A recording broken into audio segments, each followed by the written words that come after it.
2 বছর ফেসবুকে প্রেম করার পর ছেলেটি প্রথমবার দেখা করল মেয়েটির সাথে। ছেলেটির হাতে একগুচ্ছ লাল গোলাপ।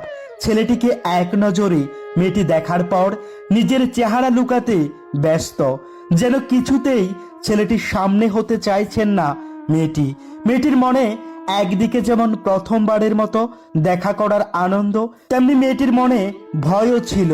চেহারা দেখার পর যদি ছেলেটি মেয়েটির ভালোবাসা প্রত্যাখ্যান করে। অন্যদিকে আগে থেকেই ছেলেটি বলে রাখে হোটেলে যেন তার প্রথম মেলামেশাটা সবটা ক্যামেরা বন্দি হয়।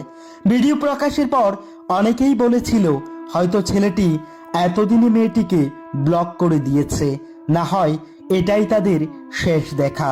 সবকিছুকে মিথ্যা প্রমাণ করে কিছুদিন পর ছেলেটি মেয়েটিকে বিয়ে করে সবার মুখের ওপর জবাব দেন। ভালোবাসার মাঝে চেহারা কখনো প্রাধান্য পায় না। আজ দুটো মানুষ একে অপরের সাথে শেষ দেখা নয়, জন্ম জন্মান্তরের জন্য পাশাপাশি রইলেন।